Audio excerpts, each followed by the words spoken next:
Oh, howdy do YouTube, Brando&Coot here, and welcome to this new series called Brando Reads. Brando Reads is going to be a very interesting series where I take scary stories from the internet, or maybe from books, and read them to you.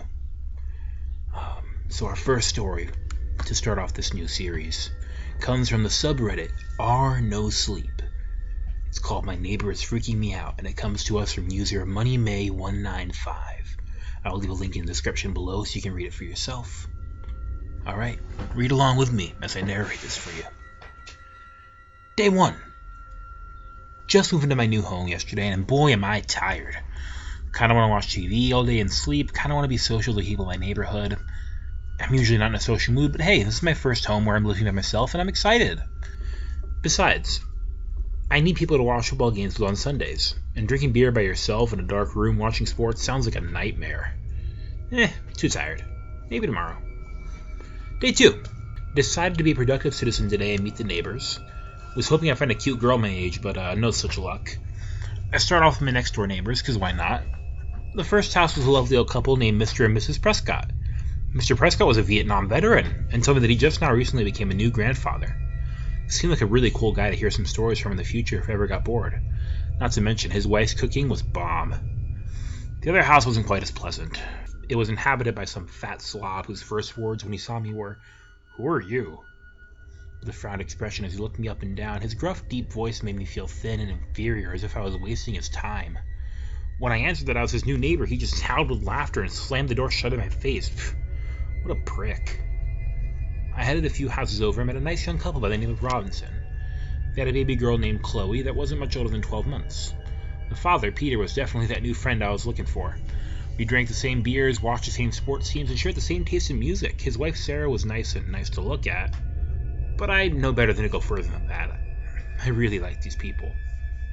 Day 3. Decided to spend the night at home after work, but instead of being social again. Told people to think I'm some sort of social freak. My night wasn't too boring, though. Around 10, the lights in my house went out for like a minute, then came back on. What was weird about it was that there weren't any storms. It must have been an electrical surge or something. Day 4. Still not feeling the social vibe yet, but I might ask Peter and Sarah to do something tomorrow. Dinner would be cool. I thought I was done with my journal entry for the day, but I was just woken up by some loud thud in my house. I checked around the place and found no sign of the intruder. However, when I went to bed, I looked out of the window to see Mr. Prescott. He was in his pajamas staring out of his window into my room. I went to wave at him, but he didn't wave back. He just stood there. After I went downstairs to get a snack, he was still staring out the window, but now he was staring at me, smiling and waving. Repeatedly, just smiling and waving. Nothing moving but his worn-out arm. Even his smile was cold, solid still. I couldn't go to sleep that night, and it did not help that Mr. Prescott did this until the sun rose. Freaky, but I just figured that it was an old person thing. I really need to get some curtains for this window. Day 5. Today I asked Peter and his wife to come over for dinner, but they said they were too busy. Not 2 hours after I asked Sarah to my front door. I asked her that I thought she was busy, and she told me that she wasn't, but Peter was. And that's when things started to get out of hand. When I offered her something to eat, she just reached for my pants and said, "You can eat me," with a smirk on her face. "I love the way you were looking at me the other day," she said. I pushed her away and told her to go home. She had to be drunk out of her mind. She just laughed and ran home, like sprinted home, as if she was being chased, except she was laughing hysterically. Later that night, I saw old Mr. Prescott staring out his window again and looking in my room, except this time he was pointing at me with a stale finger and his mouth wide open. He was shaking furiously as if he was being choked, but his arm was perfectly still. When I moved away from his point, he continued to aim his finger where I used to be. Day 6. Peter and Sarah came over for dinner tonight. Peter and Sarah came over for dinner tonight. I wasn't going to tell Peter what happened with Sarah, and because I knew he would take her word over mine, considering he only met me once. Other than the awkward tension between Sarah and I that apparently only I was feeling, they were great guests. Until we ate. Instead of eating the food I made, they just pulled out their own food they had brought from home. I thought it was incredibly rude, but who knows, maybe they were like Jewish and couldn't eat the sausage and weenie that I'd made. Old Mr. Prescott was at it again with the finger pointing. I should address the matter to him tomorrow. I'm starting to feel like my room is haunted. Day 7. I'm currently typing this on my phone as I'm driving 80 on the freeway. Sure, it's dangerous, but I already feel like a dead man.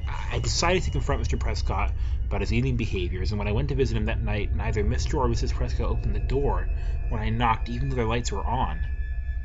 I figured they had bad hearing, so I went ahead and opened the front door. I guess they always leave it unlocked? I don't know. I called their names in the house, but no one answered. Decided to go to their room, and there he was, pointing. Standing there. Shaking his whole body and pointing right at my fucking glass window. I slowly started to walk up towards his frail body that looked like it would collapse at any second. I wanted to know what the fuck he was pointing at. Mr. Prescott, I said. No response. Mr. Prescott, why are you pointing in my room?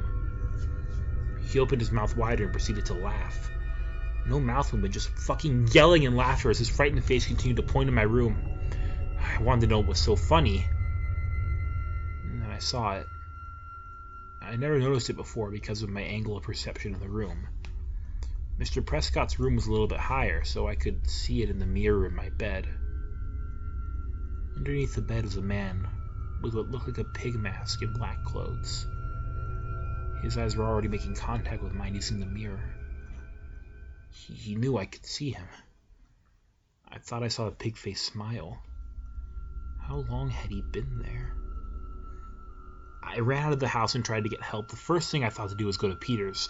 I ran inside without any warning, hoping I would have consent after I explained the situation. Except no one was home. No one except Chloe snoozing with her teddy bear in her crib.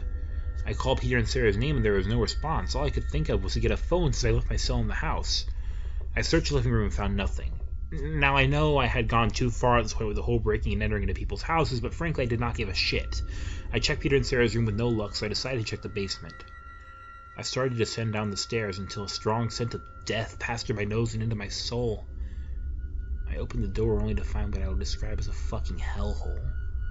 Arms, legs, heads with eyes gouged, all hanging on the ceiling like they were fucking steaks. Worst of all, I looked across the room to see a wall of pictures. Pictures of my house, of my room, of me sleeping, of me staring at Mr. Prescott through the window. As I began to run up the stairs, I looked up to see the pig-masked man staring at me from the doorway, and he had a butcher's knife in hand and waved it around as if he was dancing with it. Peter, you don't have to do this. Just let me leave, and I won't say a word to anyone about what you've been doing. I promise. Just let me leave. I trembled as he seemed to dance towards me. I'm hungry, he playfully chanted. Are you not hungry? Sarah said you weren't hungry for her. I wanted you to taste her. She was my gift. And you denied it. He dashed me down the stairs as I went for the garage door. I wasn't able to open it in time before Peter came at me with his knife. He was giggling the whole time like he was a young boy chasing little girls on a playground. I found a wooden plank and knocked him on the side of the head, and it gave me just enough time to throw the garage door up to escape. I looked back as I sprinted to my car, only to see Sarah slowly walk to Peter's aid. They began to kiss, both wearing pig masks. I started my ignition and backed out of the driveway. Mr. and Mrs. Prescott were standing there on the sidewalk waving the same fucking wave, and I decided to stay at a nearby motel. I got a call around 3 a.m. from that motel's phone. There was no answer from the other end when I picked up. When I began to end the call, I heard a voice. It's a good thing we caught up with you. I thought you were going to watch Sunday football tomorrow. Sarah made some tasty brownies for us. Anyway, don't be a stranger. Stop by room 105 to say hi. I'm staying in room 104. So there we go, guys. That was My Neighbor is Freaking Me Out by user MoneyMay195 on the subreddit r/no-sleep. What did I think of it? It was pretty good. At the end of every scary story that I read to you guys, I'll be giving a quick review of it and my overall rating. I personally think that there's like a couple times where the story should just end because the guy should just understand that shit's going down. He needs to get out. For example, the second that Prescott starts like waving at him, I'd be like, yo, the fuck are you doing? Um, I would talk to Peter immediately when Sarah comes up to me with that kind of language, talking about eating her. That's just gross. There's just too much like logic gaps for me like really get invested into it. Plus, I feel like it's a little bit like short. Um, the whole idea of like someone just being in your house watching you when you're just living your life and you not knowing is terrifying. So I feel like if they explored it a little more, maybe did a couple scenes where like he almost catches the pig guy or Peter, I guess. It'd be a much stronger story. All in all, I rate the stories on a scale of 1 to 10, based on like how much difficulty I'll have sleeping. 1 being like not at all, I'll sleep like a baby tonight, and 10 being I'm not going to sleep for like 3 months. This lands at about a 5. Like I said, it'd probably be a lot scarier if they elongated the story a little bit, filled in some like logic gaps, and added in some more like creep factor with the whole pig mask guy. But overall, it was a strong story. Again, I'll leave a link in the description below so you can read it for yourself.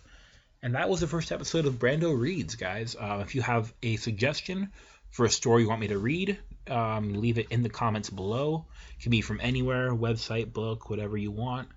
And I will try my best to get to it.